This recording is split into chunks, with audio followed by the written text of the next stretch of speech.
What's up, everybody? Thanks for joining us again today on Honest Diecast. Today we are going to do a blister removal on a card if you want to preserve the card. Say for instance you want to do a custom and you want to put the custom back into the card. This is going to allow you to do that. So just a quick disclaimer, I want to ensure and reiterate that I am not intending to share this information for unjust causes, such as well, actually I'll just go ahead and insert the pictures instead of telling you about it.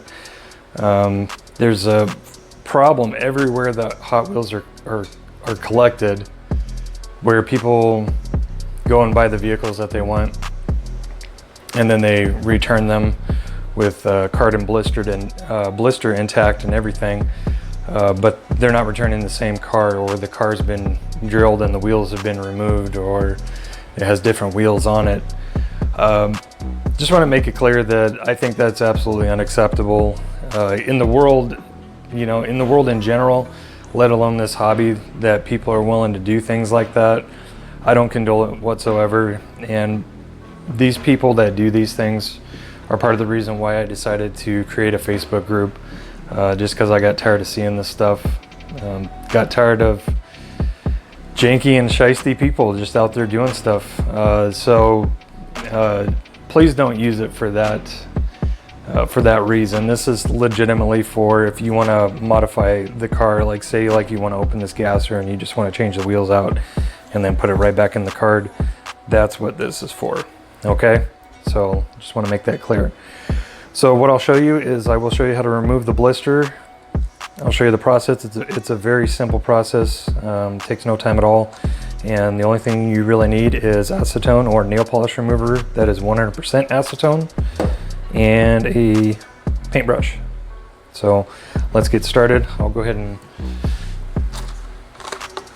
get going here. Now these cards, these store exclusive card sets, the card is a little bit thicker than mainline cards, so you got to drench these ones just a little bit more, but I figured it'd be a good one to show first. And then another thing, you can't really do this method with the premium cards. It seems like the only method to actually open in the premium cards is to take a razor blade and cut right here on the very lower edge of the blister, and then once you're flip it up, and then once you're done, flip it back down, glue it. So but these ones you can fully open. For the sake of this video, we'll do the three corners. We'll do the bottom and the sides, and we will not release the top right here. That way we can just flip the blister open and just show you that way. But it's solely your discretion if you want to release all four corners of the blister. It's up to you. So let's get started. So what I'll do is I'll look at the blister and just kind of run the paintbrush where the blister is. Actually, we weren't going to do the top, but we'll go ahead and do the top now.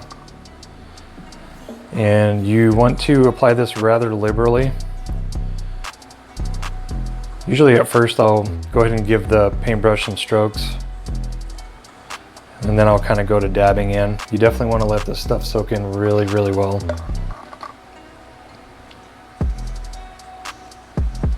I'm just going to continue dabbing around where I want to release it. Being that this is a thicker card, I don't think this is going to penetrate just by itself. So let's see if I can just do the original plan and do the three sides and just flip the blister up.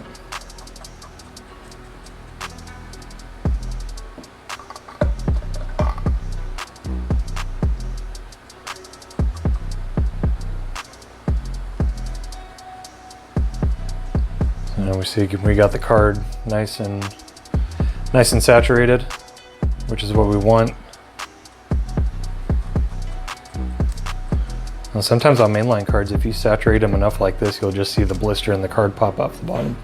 I've had that happen before.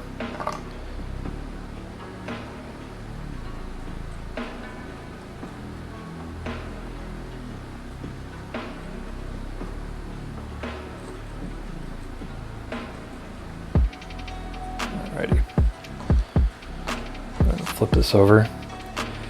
And as you can see, you definitely see the soak mark through the card. That's very good.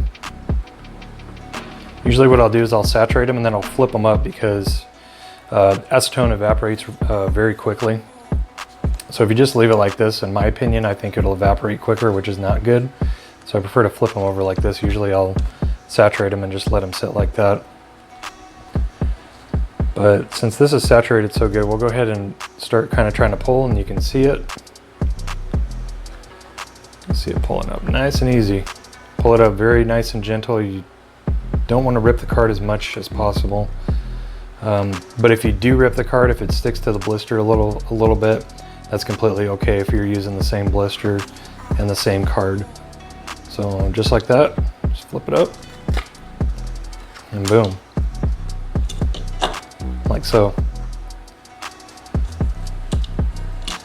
So if you leave the blister on the card like this, once the acetone evaporates, it's probably going to re-stick the blister on. You'll probably just have to add a little more acetone like that. If I do release all four sides of the blister, typically what I'll do is I'll flip the blister upside down and set it on the card and then put it off to the side so that I know that that blister goes with that card. So hopefully that helps. Going to do a couple more things. Next video is going to be tampo removal, and that's a request from my good friend Alex, who is the man on Birdie's Wheels. Definitely go check him out. I will leave a link to his channel in the next video. Until then, we will see you next time.